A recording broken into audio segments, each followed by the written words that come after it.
Hey, what's going on, friends? Welcome to another episode of The Trevor Ohlsen Show, episode number 7 on October 10th, 2020, Saturday. I am your host. How's everybody doing?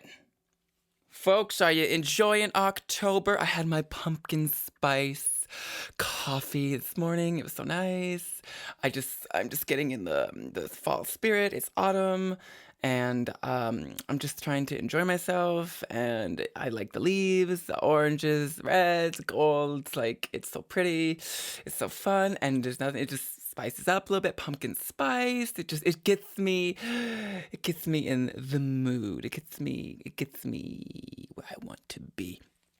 I did have pumpkin spice coffee this morning, and that's because, and it was good. It's from Dunkin' Donuts. We've had this little package of Dunkin' Donuts coffee in our house for it's got to be old. It's got to be at least a year old. Can coffee go bad? I have no idea, but it tasted fine. Can't remember where we got it from, why we have it, because we don't have Dunkin' Donuts around here. But we ran out of normal coffee, and so it was sitting on the cupboard this morning when I woke up at 7:30, as I do. That's when I'm up, and so whipped it up, and I was like, it's good. Fall, it's October, Halloween's coming up. You know, the leaves are red and shit brown. I think yesterday, or 2 or 3 days ago, I think was peak color time. And I meant to send my drone up in the air. Excuse me, I meant to send my drone up so that I could get some great shots of an aerial perspective of the area. Maybe I'll do that today because the sun is shining. The sun is shining. I'm in a great mood today, you guys. And I got to tell you, I was thinking about this last night. So last night I was like not feeling that great as far like psychologically, and I'm sure most of you can agree. As far as with everything going on right now, it's, times are very stressful. And, as someone who's very blessed, very fortunate, financially and with family and friends, I have food and shelter essentially. So I really don't have any real concerns or worries for myself, and I say that not in a braggadocious way, but just as a, recognizing that, recognizing that I should be very grateful for the situation that I'm in, and I am. But just like seeing everything, you guys know what's going on. Like I just felt stressed. I was just like, oh God, there's just so much shit going on in the world. Like, are we gonna get through this? Are we gonna pull through? And I was sitting alone in my basement. I had been reading for maybe an hour or so, and after an hour, I was like, I gotta do. I was listening to piano. I had this piano playlist going on, and it was lovely. It was lovely, actually. So I had piano going, and was reading this great book, and then I just started like feeling down, and I was like, why am I feeling down? And my dad was outside having a fire, and I knew I needed to go socialize, and I went outside. With him, and man, we just had a great time, and it really lifted my spirits. And so I guess what I'm trying to say is, in this time, it's more important than ever for us to connect with each other, really connect on a social level. Just with isolation, with everyone having people typically isolating right now, with quarantine, like if you can, like fucking go talk with some friends, do what you got to do. That's all I'm saying. I'm just saying, like, I felt like a renewed person after talking with him, and we had a great time, man. We were just talking about all sorts of stuff. The fire was rolling. We started talking about my grandfather who passed away. He passed away 5 years ago. He actually, in 2 days, he would have been 105. Think of that. He was born October 12th. 1915. That's 2 years after the Titanic. That's how old that motherfucker was. He was such a good grandpa as well. Like, he was just a ray of sunshine. He was full of positivity, full of love, full of optimism. And we started talking about and discussing how, when he was 97, he fell and broke his hip, and he lived to be 99. I think he was 96 or 97, something like that. And he ended up in a nursing home in the last few years. But he was a ray of sunshine, and but he started to get, and he was good. He's a good Christian man, but in his last couple of years, man, he started to be like dirty, dirty with the nursing home staff. Like I guess he was like grabbing their ass and grabbing their tits, stuff like that. And they were like, Harold, you can't do that. And he's like, they like it. You like the attention. I guess they called my mom and dad, and they were like, hi, so we wanted to tell you that your father he's being a bit grabby. He's touching staff.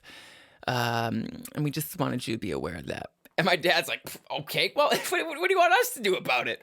It's like, and at that point, my grandpa's memory was very poor. He knew who we all were, thank God, but he would repeat himself all the time, constantly. So, I mean, we could tell him.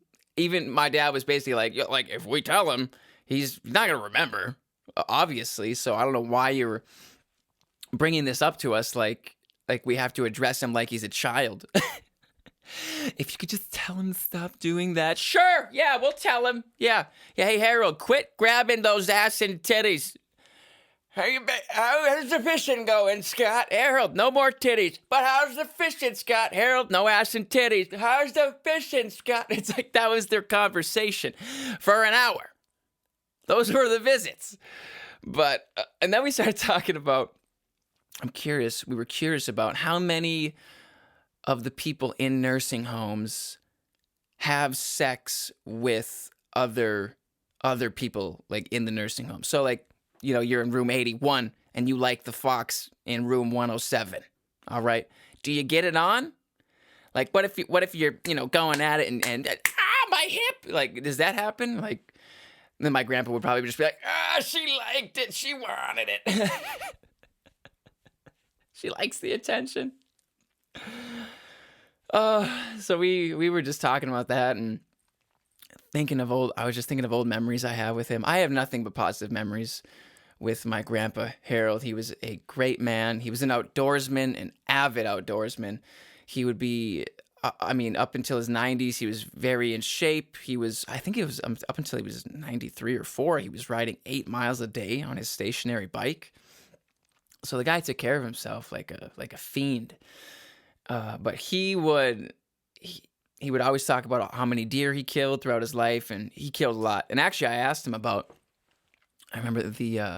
I asked him what life was like during the Great Depression in the 30s, and he said that it didn't really affect them because he would, anytime they just needed food, he would just go out and shoot a deer, and just old school stuff like that. But man, he loved life. He was a gardener. He was a bright light in the world, and I see a lot of him in my mom. Like my mom is very free-spirited, happy-go-lucky, kind, generous person, and I see a lot of him in her. And I can only hope that a bit of that is in me as well. But it was so fun. We talked about that. What else did we talk? Well, we talked about we were making up bits as well. One was, I don't know if I can even remember it exactly, but it was along the lines of, it was a man and his son, and the father's like, hey son, don't be ever burning bridges, all right? Don't be burning bridges. And the son has no idea what he's talking about, and he's like, Pa, I thought we was going fishing, Pa. Is the bridge burning? No, son, it's a metaphor. What's a meta? Who's it for? No, son, just go down by the bridge. I thought you said it was on fire. So it's a metaphor. Yeah, Like we were just fucking around like that all night, and it was really fun. And I don't spend a whole lot of time with my dad or my mom. Well, we live together, so we see each other in passing every day, and I love them. But just being, trying to get this podcast off the ground and working on music constantly. Being self-employed, you're busy. So I'm busy typically 7 days a week, just doing something typically. But that's the way I like it as far as routinizing my days. I like my schedule filled up. I'm doing things that I love, so it's not hard for me to keep showing up, thankfully. And you just got to keep chipping it. I just got to keep chipping away at it and keep moving forward. Otherwise, nothing's gonna happen. Do you guys ever get like that where you don't do anything for a day and you just feel like a piece of shit? Or are you the type of person that can like not do anything, and then at the end of the day you don't give a fuck that you didn't do anything? You just enjoy the fact that you did nothing. Me personally, I just the way I'm wired on my insides. We got wires on our insides, folks. That's how it works. Red, blue wires. That's how it works. In my temperament, I am high in conscientiousness from this personality test I took online. I think I've talked about this, but it is legitimate. It's the most legitimate test out there, as far as I can tell. If you guys want to check it out, just type in Jordan Peterson personality test, and I think it's called understandmyself.com. And if you want to do that, you got to pay like I think $10-15 for it, so very cheap, and you can do the test. But anyway, it really helped. It really opened my eyes to why I am the way I am. So, for example, if you're high in conscientiousness, so conscientiousness means, I have the definition written down. Let me look here. It says wishing to do what is right, especially to do one's work or duty well and thoroughly. So, you're dutiful. You want to get done whatever it is that you're doing.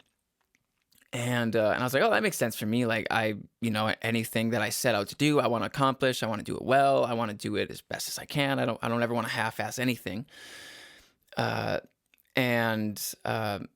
then people who are high in conscientiousness, they're also prone to like self-hate and self-disgust and self-contempt, something like that. Don't quote me exactly, but I was like, oh, that's why I feel like shit if I don't do anything for a day.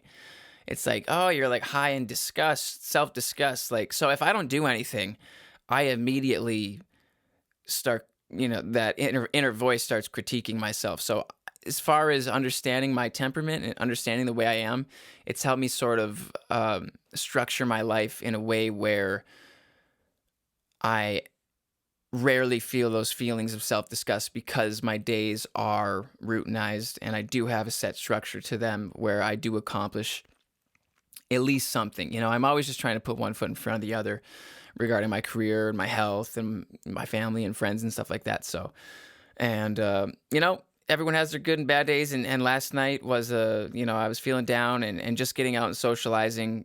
That's just a social prescription right there. Lots of times people are like, I don't feel good. Give me the pills, and we don't need the pills, folks. Not necessarily. Again, I highly recommend, if you haven't read it and you experience depression or anxiety, or you're feeling down right now, I highly recommend Johann Hari's book called Lost Connections.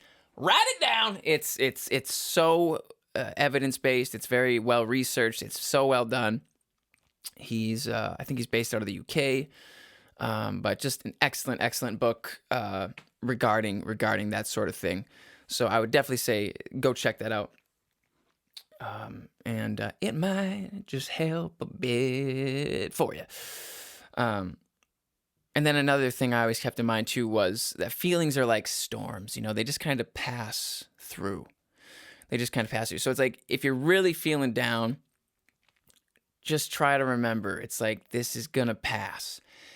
It's going to pass through, all right? It's going to pass like a bowel movement, all right? It's going to move through the system, and we'll keep going. So I hope there's life advice from Trevor, from a 25-year-old living in a basement. Trevor's advice. I thought about doing a a quote of the day for you guys.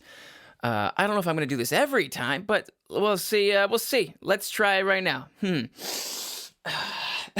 I think I need to get a podcasting mic because this mic that I'm using, it's a large diaphragm condenser microphone, and it's meant to pick up just the slightest details. So I don't know if you guys can hear, but like any little like anything like that is picked up from the mic. So hopefully it's not a big deal. Well, I'm re-listening, I should say, to Joe Rogan and Rob Lowe. I had no idea how much I would love Rob Lowe. I knew, I've seen him in movies. I know clearly, I know he's an actor. I've seen him around. But I had no idea how much I would enjoy the podcast. And I'm re-listening to it because the guy is just, he's so charismatic. He's so charming. He's full of positivity, and he's vulnerable as far as speaking openly about his issues, his struggle with alcohol and drugs, and he's an outdoorsman and everything like that. So you really get to see, like what he's about. And so if you're interested in that, go check that one out. But he said today, in the podcast, I should say, he said a worldview to have that has carried him along is optimism, positivity, and rejection of victimhood. So there you have it, folks. The first ever Trevor Ohlsen Show quote of the day from Mr. Rob Lowe. Worldview, optimism, positivity, and rejection of victimhood. I typed in rejection or victimhood. Pick one or the other. You either have rejection or victimhood. No, rejection of victimhood, folks. And that's actually, that resonated with me because that was one of the lessons that I've learned here in the past year is rejecting the idea, the narrative in your head that you're a victim of circumstance and life is out to get you. Is life tough? Oh, yes, baby. Yes, it is. Of course, we know it is. Life is very difficult. But if you can approach it as, okay, life is difficult and I'm an adventurer on an adventure, experiencing life and experiencing my individual journey. If you can look at it like that rather than, okay, I'm a victim to circumstance and life is out to get me, it's going to make all the difference for you. Yeah. So, quote of the day, Rob Lowe, worldview, optimism, positivity, and rejection or victimhood. Rejection of victimhood. I wanted to also talk with you guys about this book I'm reading right now. It's excellent. Let me get some water here. Excellent book. My friend Diade from Anytime Fitness lended it to me. I just saw it sitting on her desk, and she's like, "Oh, you can borrow it. Take it." And so I was like, "Okay." And it's called Atomic Habits, and it's by James Clear. And it says, "Tiny changes, remarkable results, an easy and proven way to build good habits and break bad ones." And I'm always curious about books, and I'm always reading a handful. And it's way better than I thought it would be. It sounds boring. And I should apologize as well. I'm so sorry, folks. I said on Wednesday that I was going to have a guest today on this episode. Unfortunately, there was an issue with COVID regarding my guest. He doesn't have it, but there was some. It was just basically we're just playing it safe rather than sorry, folks. But he is going to be on the podcast in the future. I won't say his name just because I don't want to give anything away for you guys, but he will be on the guest in the future. So sorry about that, but fucking deal with it. But so anyway, so I'm reading this book called Atomic Habits by James Clear, and it is a great book as far as like understanding habits and why we do them, and it's helping me really kind of understand how it works. And let me see, I thought about this last night. I thought maybe I would just read a section to you guys that I found interesting, and let me see, maybe I'll do that. Yes, so this chapter, it was chapter 9. It says the role of family and friends in shaping your habits. I'll just read one little section. Let's see. One little section. Imitation. So it's all about imitating. Well, here. Let's do this one. Okay. Let me get my reading voice here. Imitating the close. Okay. Maybe I won't read this. This feels weird. Okay. Proximity has a powerful effect on our behavior. I'm going to pick and choose. All right, here we go. We pick up habits from the people around us. We copy the way our parents handle arguments, the way our peers flirt with one another, the way our coworkers get results. If your friends smoke pot, you're going to do it too. If they're fucking heroin and right in their dick, you're going to shove the heroin in your cock as well. All right. So there we go. That's a good summary of that little section. So we imitate those who, here was a cool little study that I found very fascinating. It said one groundbreaking study tracked 12,000 people for 32 years and found that a person's chances of becoming obese increased by 57% if he or she had a friend who became obese. Isn't that wild? You know, there's a quote in the Bible. I'm not going to read this whole book to you. Just read a whole book. Friend, it's a 15-hour podcast. I'm going to read you a book here. Please enjoy. There's a great quote in the Bible, verse rather, that says, I think it's bad company corrupts good character. And it's so true. It's like, this is very serious podcast. I feel like this is the most serious one I've done. Compared to last episode where I'm talking about losing my virginity. That was a fun one, by the way. I had a lot of people message me, and they were like, I really loved the show. Thanks for opening up. Appreciate it. And I was like, oh, good. Glad you guys liked it. But the people we're spending time with, like, that's really important. It's way more important than I think most people realize. And as far as, for me, the older I get, I had a really great friend in high school. We were very close, but we were very different. And as time has continued to pass, I feel like we're growing further and further apart, just as people and as friends as well. You know, we reach out to each other maybe every few months now. Whereas, I mean, we were hanging out in high school it was multiple times a week, and then after high school it was maybe weekly, and now it's we're just very different people. And I'm not speaking ill of this person at all, but we have different value systems, we have different goals, we have different ambitions, we have different perspectives of looking at life and what's important.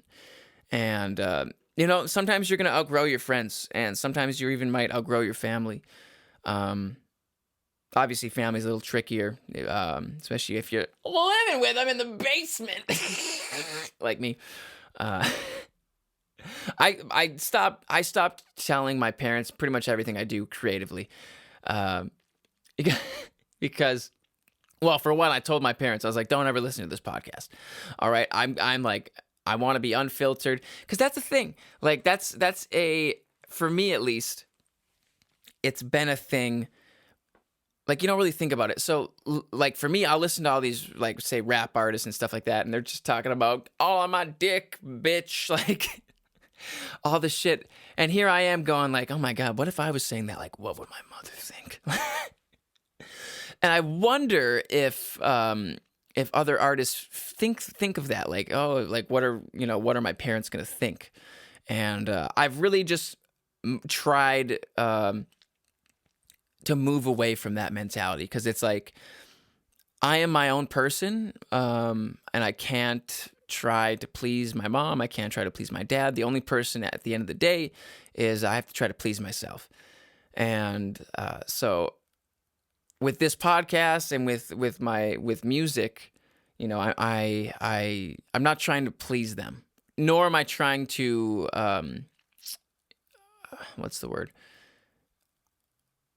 I'm not shaping my music to please their perspectives, worldview. I don't know. I'm not exactly articulating it very well, but I just told them, I was like, don't listen to this, because you're just not going to like how I talk, even though, this is how I talk right now. And I was like, I'm going to be honest and transparent, and everything's on the table, sex. I mean, everything's on the table.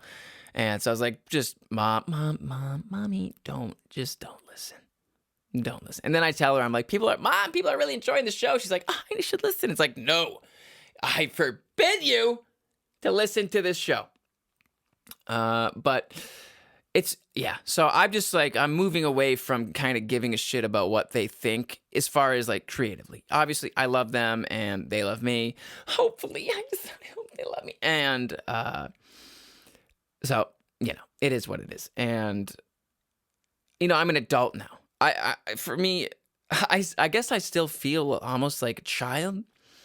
And maybe it's because I am living here. But, I'm realizing that I treat myself like an adult, and I carry myself like an adult. I try to. Can't you tell? I carry myself like an adult all the time, guys.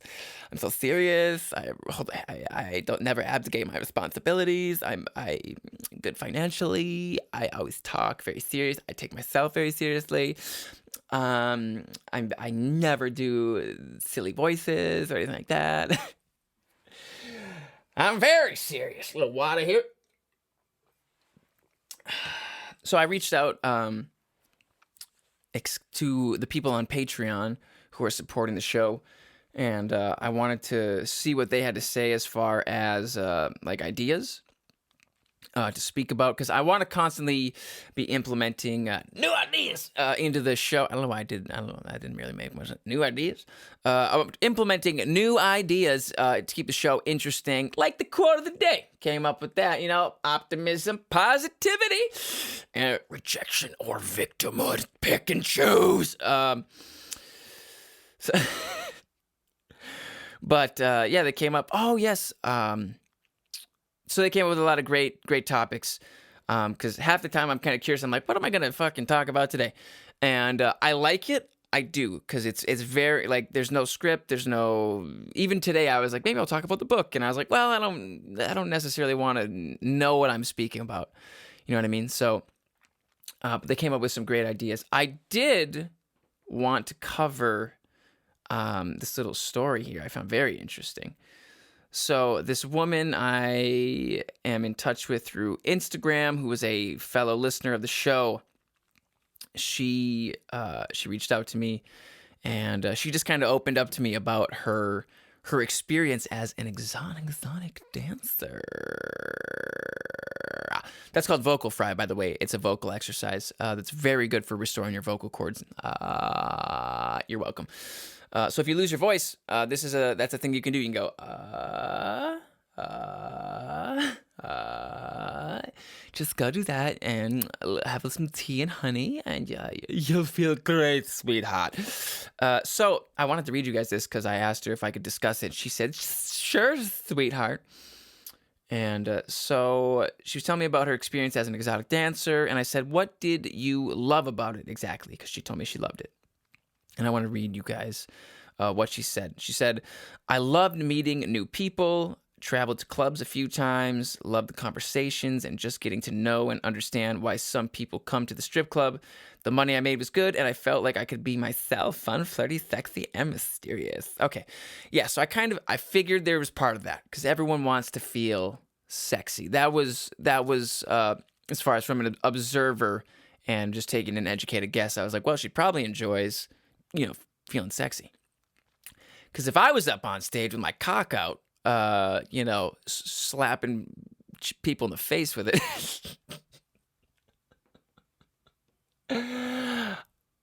I feel so sexy. So I'm going to continue on and see what, and we'll continue on with what she said. Okay.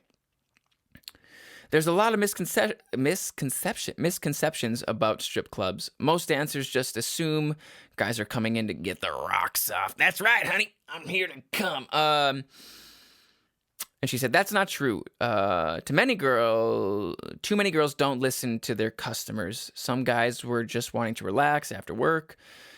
Relax after work. Why don't you go home and be with your wife, you... Relax after work. Some guys came in stressed, just wanting a couple beers. Get that pussy in my face, honey. I'm stressed. Give me a Corona. Some of those guys had left the house because they were fighting with their significant other. Probably not a good strategy, gentlemen. If you're fighting with your significant other and you think that, well, you know what, maybe if I just go to a strip club, it'll all just blow over. Listen, it doesn't take a genius to understand that that's probably not the best method to resolve the current situation. I'm going to say fight it out with your woman, not physically, and not even fight it out, but, do what you got to do as far as communicating with each other, and come to some sort of solution. Don't just go to the Nugget and try to fucking finger bang the stripper, all right? I tried to do that once. No, I didn't. But I did try to put a dollar bill. There was a stripper dancing in Minneapolis, and I tried to put a dollar. She was up on the pole, and I tried to put it right in the front of her string she was wearing. It was just barely covering her vagina, and I was like, instead of putting it in the string part of the ass, I was like, I'll just put it right where her pussy is. And she didn't like it. She slapped my hand, but it's okay. I smiled at her. She wanted the attention. So getting back to what she had to say, fighting with their significant other, and they just want to get things off their mind. I had quite a lot of guys talk to me and get my opinion of their relationship and ask me for advice. That's an interesting place to seek advice. Maybe consider, the church, even if you're not religious, I don't know. They're going to, the church, maybe go to a grocery store, ask a stranger, hey, Bill, where do you get your advice? I go to the strip club and ask them them exotic dancers, honey, what you think? My wife's being a bitch. Okay, ask me for advice. I had couples that would come in to tip and to get private dances for me to spice up their sex life. Ooh, fun. Keep it interesting. I had guys come in just wanting to chat and for some reason to sit and listen because they were lonely. Well, that's just sad. And if you do that, you're a pathetic loser. No, I understand being lonely. But that goes back to socializing. And I suppose if I was super lonely. You guys heard that song? That's a fun one. If I was lonely, there's no strip clubs around here. And so I don't know. I'd go to a friend's. I'd call up a friend, like a true friend, if I was really feeling lonely. But there's obviously something very, there's just, the strip clubs, they'll grasp your attention. Excuse me, they'll pull you in. I get it. I'm lonely. Show me your pussy. Then, of course, guys would come in just to have fun. Yes, that's been my intention in the past. Hell, even chicks would come in and tip and have fun. Nice. Those sluts. Did bachelor and bachelorette parties. I had some men come in that were widowed, and they came in just wanting to see. Pretty young. Okay, moving on to the next little paragraph. Pretty young ladies. Pretty young thing. Pretty young thing. Is that a Michael Jackson song? Then some others just wanted to come in and see if they could try to score one of us. Nice dudes. I'm going for her. Billy, you gonna fuck her? Yeah, bro. She said, for me, it was a good job. I allowed myself to be fun, flirty, sexy, and myself. I love showing off my body. I get it, honey. You go, girl. I have always had low self-esteem and issues with my body that I didn't like. Isn't that funny how we're all kind of self-conscious about our body? I've been with some beautiful women, like gorgeous women, sexually. And and funny enough, the more beautiful they are, the more insecure they are about their body. And it's like, as a man, I was like, well, you have nothing to be insecure about. I'm like, you are gorgeous. But a lot of them sort of, they would say things along the lines of, well, I never used to look like this, so they built up a great body through, taking care of themselves and exercising and drinking water to stay hydrated. And so it's like they built their beauty on a foundation of insecurity. And so they were very insecure. Like a few women that I've been with who, in my opinion, are gorgeous women, had a lot of body issues. And I would arguably say men feel the same. I've had a lot of insecurities about my own body, and I'm an avid weightlifter, trying to do my best to make my body look and feel as great as possible. But I think I've talked about that. Like, I had insecurities about like my little calves, my calves. Even see, just the way I just said it, I'm trying to be funny and not pretend that I'm not insecure. My little calves. Or like my chest. I used to be insecure. I was like, I had like a small chest, like, because as a man, at least for me, like, I want to be like a man. Like, as Arnold would say, I don't want to be a girly man. I want to be a manly man. I do. I want to move a lot of weight. I want to be strong for my woman, strong for myself, and strong for my country. But everyone has like body insecurities, so I understand that getting attention might temporarily relieve that sort of those self-esteem issues. Like, I was with one girl once, and she was very sweet and sincere, and she's just like, "You are just gorgeous," and I hadn't heard that in a long time, and it felt great. Like, it felt like genuinely, like, it felt really good to hear someone say that to me, and so we're all going through that. So I get it. Issues with your body that you didn't like. Okay, that job helped me to get through a lot of that. That's awesome. Kind of brought me out of my shell. Well, yeah, honey, you're naked, sort of naked. Were you completely naked? You ever been to those strip clubs? The first one I ever went to, there was no alcohol being served, and I don't know if this is the case throughout the whole country, but it was a dry strip club, so the ladies could be totally naked. And it's like, again, it goes back to like context. It's like, well, I mean, tease me a bit. Like, maybe get completely naked right at the end and then run off stage. Like, ooh, there she goes. But if you're just naked the whole time, it's like, well, it's like the race is over. I'm trying to run the race the whole time I'm there, so to speak. That's a weird metaphor. So if you're naked, I don't have to run the race. You know what I mean? Let's play the game a bit, honey. Here we go. Let's see. Brought me out of my shell in a lot of respects. A lot of aspects, but mentally toward the end, and some of the things I had to deal with at the end there kind of fucked with me mentally. Bad customers, comments, some late nights away from my kids, not enough sleep, my health issue. Yeah, okay. Yeah, so there was, towards the end, not feeling as great, I understand. And, okay, I'm going to take my phone off airplane mode. This might fuck with the recording. Hopefully it doesn't. Yeah, okay, so I fucking just tried a bunch. Airplane mode. Yeah, okay. The fucking internet here still blows dick. Like, I can't even fucking pull it up on my computer. Like, I can't get anything to load on Instagram. My God. Like, what the fuck? We're in 2020 here. I gotta get this fucking... Oh, my God.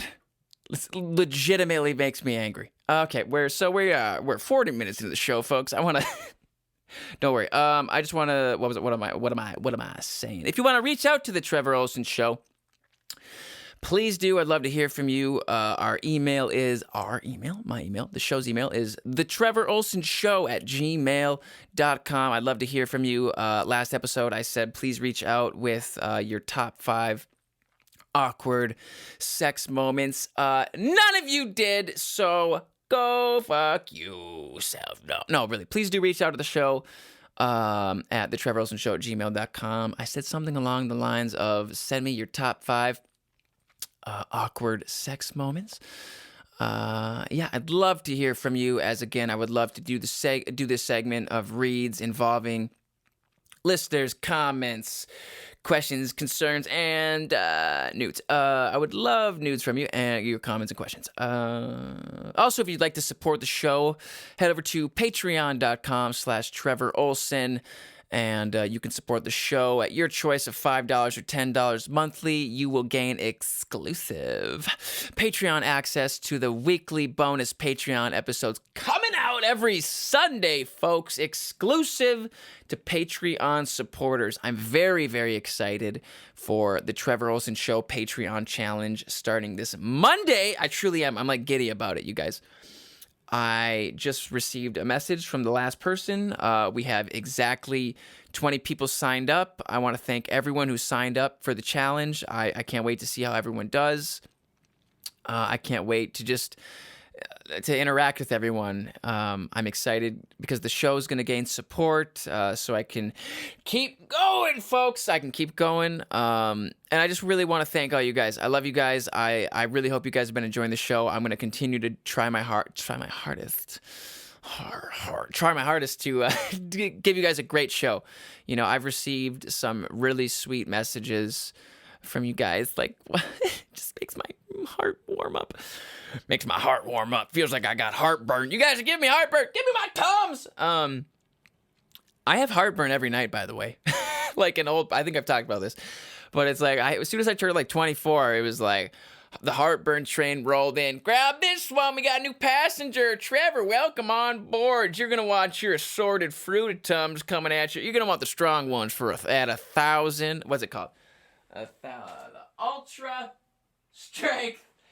strength 1,000 Tums, like I'm 87. It's probably because I eat just a shitload of food and then jump into bed like an animal. But yes, I've been just having a great time, and it's been a great. I hope you guys have been as well. So I do want to hear from you as well. Someone actually just emailed the show. Let me see if I can pull it up here. I'll pull it up right now. Maybe if my fucking internet. Let's see. No connection. Well, clearly, because I'm in airplane mode. Here we go. Hold on, folks. Okay, speaking of reaching out to the show, somebody just reached out to the show as we're live on the air. Here we go. So let's do a read. Thank you for reaching out to the show. I'll keep everyone's names private here. So if you do want to say, you know, hey, I was fucking this guy, and his penis, he had 3 testicles. You know, I won't really, I'll keep your identity private. Okay, here we go. Hey, Trevor, hope your Saturday got off to a good start. Thank you, it's been lovely. All right, I'll use this email thread to send you some ideas, thoughts, and concerns on topics for your show whenever they come to mind. Thank you. Here we go. First and foremost, I haven't been to the UP for 6 years up until August when I came back. Is it normal for people to not turn their damn brights off when driving at night? Yeah. You're going to have to deal with that. That happens. Turn off your brights! You know, like, why is everyone driving with their brights on? Listen, it's dark here, you know, compared to a city where there's lights lighting up the freeways. There's there's lights everywhere. There's fucking light pollution. You can't even see a star. It's like we're living in space. You wouldn't even know it. You think it's the damn what do they call it? The simulation. We're living in the simulation. Space is fake, guys. And the Earth is flat. Okay, here we go. So people, sometimes people leave their lights on, their brights on. They probably don't mean to do it. You know, they're probably just forgetful because there's about 6 people typically on the road at night. So it's not like it's a concern that's happening often. How do you guys say that? I say often. I do not emphasize the T. I'm not an animal. All right. All you often people out there. I don't know. I'm fine with it. Here we go. Okay. I happen to drive a lot at night, and I find it so frustrating when 8 out of 10 times I'm blinded by the lights of someone who's too lazy to turn them off or just doesn't give a shit I can't see. They're probably just forgetting. I've had a few times where I actually had, to slow down because I could no longer see the road until they passed. Yeah, I've had to do that many times, so get used to it. Sometimes I will flash my lights once to indicate that, but when it does nothing, I kind of want to be a douche and flick my lights really fast. Yeah, I've had that happen to me when I've forgot to turn my brights off. Sometimes you just zone out, you know what I mean? Half the time, let's be honest. Half the people driving are doing the same route that they've done for like the last 20 years, so they're in a fucking haze. They're barely paying attention.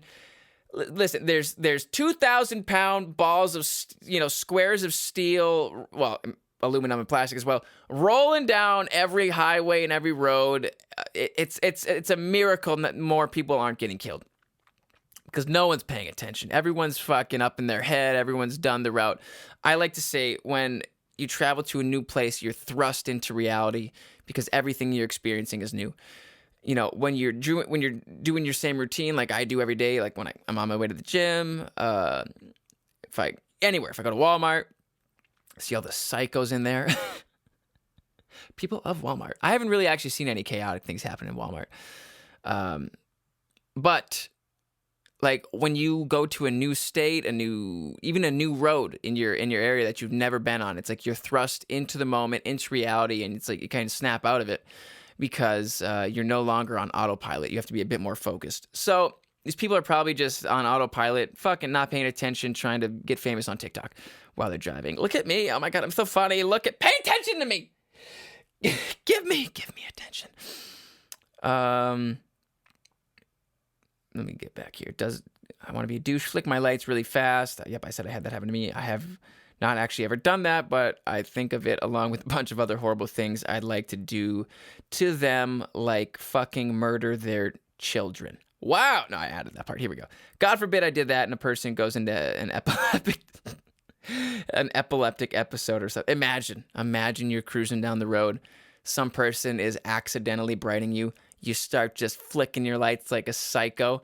They experience an epileptic fit and they fly off the road and die. We don't want that, folks. What are some of your most awkward experiences? Okay. Such as meeting people in the music industry, awkward dates, moments on stage. Okay, that's a good one. Well, I've had definitely some awkward moments on stage, just where I'll tell this story. I think I might have told this already. So sorry if you're hearing it again. Sorry. But I was doing a gig in Iron River, and Iron River it's just not my scene. All right. Iron River is the place that gets a lot of shit as far as people making fun of it. I've made fun of it myself. And there's a lot of people on drugs in Iron River. I'm not saying everyone. I've met some lovely people from Iron River, very few and far in between. But I was playing this gig up there at this one bar, and I did it probably a dozen times. They were very sweet. The owners were very sweet. They wanted me back once a month, and I needed the money. And I was like, okay, sure, yeah. So even though every time felt like a soul-sucking experience, I was like, okay, I'll go back up there. And it's like every gig, I'd just be in front of just redneck men who couldn't give a fuck less about me. Like everyone's drunk, everyone's like on pills and drugs. Like it was a kind of a mess. But I'm also drawn to that sort of thing in some way. Like I find it very interesting because they're interesting people. Obviously, they're not working stiffs. They can't even hold down a job. Or they're very hardworking people, and the only way that they continue to work is they anesthetize themselves at night by drinking and doing drugs. Which I get it. But I had this woman on stage. This woman was married, and she, like, literally, I'm on a stage, okay, and she just grabs a chair with wheels. By the way, this chair has wheels. Plops it up on the stage in front of me, all right, and just sits down, 5 feet in front of me, and I'm just like smiling and kind of chuckling because I'm interested. She's grabbing my attention. It's funny. Like, what's this bitch gonna do? And like the crowd couldn't care less. It's like, yep, she does that all the time. She does it all the time whenever musicians come in, and so. I'm playing the song, and as I'm playing this song, she just starts just creeping towards me. Her little feet just moving, just one little step, one foot. Remember, the chair's on wheels, so she's just slowly rolling towards me, ever so slowly. And by like towards the middle of the song, she's literally, I could just reach my hand out and put my hand on her head. Okay, and she's sitting down about dick level, and she starts grabbing my guitar cord, and she just starts twiddling it in her fingers and like stroking it very sexually. And I was like, okay, well, this is getting interesting.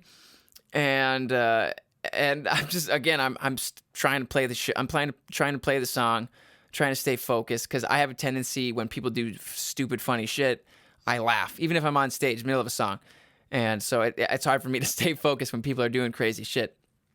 And then this woman the audacity. She reaches around and just grabs my ass on stage. And I'm like, hey, honey, not that kind of show, you know? And then she backed up a bit, and it's like literally the crowd didn't care. Like, didn't laugh, didn't like think it was funny, didn't think it was out of the ordinary. Like, that's what happens here. We're at Iron River. So that was kind of, I always just find that story funny and awkward because, well, for one, it was kind of it's a rarity for that sort of thing to happen. And, yeah, it was just unusual. I remember, I asked the bar owner one gig. It was towards the end when I knew I was like, I don't want to do this anymore. And I was like, how's it going here, man? He's like, oh, pretty good, you know. Some lady stabbed a guy here last night. Oh, police thing, news. I was like, jeez, my God. And Iron River is infamously known for the woman who chopped up her husband, I think. I might be mistaken about this. Chopped up her boyfriend, chopped up her husband. I think she chopped up her husband and then made him into, like, food and fed him to her neighbors. That happened not far from where I live. Think of that. Like, we live in a beautiful area with, you know, hardworking, educated people. But just like any place else in America, in this world, it's like there's some fucking psychos. And there are some psychos around the UP, no doubt about it. But there's psychos in Wisconsin. There's psychos literally everywhere. Where that's just part of the human experience. All right, so that was a good awkward moment. As far as like awkwardness, it takes a lot for me to feel uncomfortable and awkward, and I tend to sort of like those awkward, uncomfortable situations if they do occur, because I feel like those moments of awkwardness and uncertainty, you grow from them. Like, you get comfortable with being uncomfortable. That's the quote. You get comfortable with being uncomfortable, boys and girls. Yeah. So it does take a lot for me to feel like truly uncomfortable. But that's because I've played, hundreds of shows throughout the years, and I've kind of you get used to it. Let's see. Awkward. Yeah. So that was a good moment on stage. I haven't had any awkward moments of meeting people in the industry. And as far as awkward dates, oh, you know what? I did have an uncomfortable date, but it was just like it was bad. She was an older woman. I don't know, in her 30s, something like that. And, you know, to her credit, like she this part isn't funny. Like, her mom had passed away that year, and she just, like, she couldn't get over it, even though it happened, 6 months ago, but understandably so. Like, yeah, understandably, I understood her distress and everything, but, we're on a kind of a first date. We're just having dinner together at this nice restaurant. We were somewhere in Ohio, and, like, every conversation, it didn't matter what topic it was, but every single conversation, she just, like, went back to, like, her mom. Like, it felt like a movie, like, where you're just trying your hardest to have a good conversation, and then it's like every fucking subject that I brought up, like, reminded her of her mother, and she started getting emotional, and I was like, oh my God, this is so bad. Like, it was a very uncomfortable date. Like I said, I'm not giving that woman any shit because her mother had passed away and she was very close to her. But from a date perspective, it was very uncomfortable. And I was thrilled when it was over. I was like, oh God, that was rough. And I've been on dates, and yeah, they've been great. I have dates. They're fun and everything like that. But, like, yeah, that one was uncomfortable. But I felt bad for her as well. So I can't really say anything bad about her. And I understand her perspective. Here we go. All right, moving on. What are some things you think people misinterpret about you when only knowing you from your videos, posts, and podcasts versus what people who close to you would say? Um, well, let me see. Let me think about that for a second. People misinterpret about me.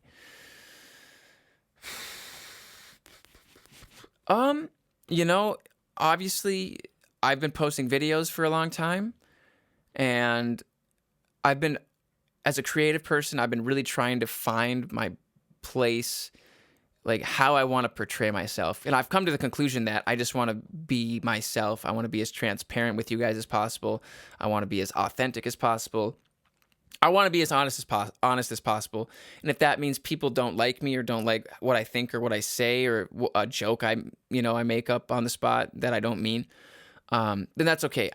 I'm trying to get comfortable with being uncomfortable. Like, yeah, I'm practicing what I preach, folks. It's, I've said this before. I am a people pleaser. I want everyone to like me, and if someone doesn't like me, I really want them to. And I've been working hard on that, and I've been realizing that, okay, not everyone's gonna like me.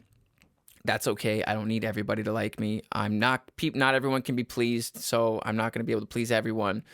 So I'm gonna stop. So I in the past would be maybe lukewarm on subjects, because I wanted, if someone asked for my opinion on something that was a bit polarizing, I just kind of stay lukewarm because I want everybody to like me. But with this podcast, and particularly with this podcast, I'm trying my hardest to like genuinely speak my mind. Obviously, I'm fucking around on here a lot. You guys know that, as far as jokes. But like everything I'm telling you guys, like how I feel, is definitely the truth. And I'm trying to be a bit more polarizing and speak my mind. And kind of not care what people, if not everyone resonates with it, then that's fine. Like if they don't like me or they don't like what I'm saying, because I am voicing my opinions honestly, then I'm realizing that's okay. So I don't know if that I fucking answered your question at all. It didn't. Well, so yeah, as far as what do they misinterpret about me? Maybe in some of my old videos, I have a bit of a wallop, maybe. I think, well, when I do these podcasts, and I do my live shows and I do my videos, especially like some of my better ones, I'm very like, I'm high energy. I'm enthusiastic because I'm trying my hardest to, because it's like no one wants to listen to, like all these guys I listen to. It's like I'm a hyper version of myself. Like this is me. Like you guys are getting me, but I'm just, it's a more energetic, and it's an exaggerated version of myself. I'm not being something that I'm not. That was a horrible way to articulate it. Yeah, I'm not trying to be something that I'm not, whatever. So I would just say that if there's any sort of misconception that if somebody meets me, I'm going to be a bit more chill in person. Like I'm going to be a bit more relaxed. I'm going to talk at you, talk with you, at a normal level. Whereas I'm on here yelling like a psycho, and doing silly accents. So I would say that maybe, if people, maybe they expect to meet me and they expect me to be a bit more animated and a bit more enthusiastic and energetic, like I'm still going to be enthusiastic and positive. Like that's real. But as far as like this show, and other, when I do live events and stuff like that, like I'm putting on an exaggerated version of myself because it's more entertaining. You know what I mean? It's not, like I said, I'm not trying to be fake or be something I'm not.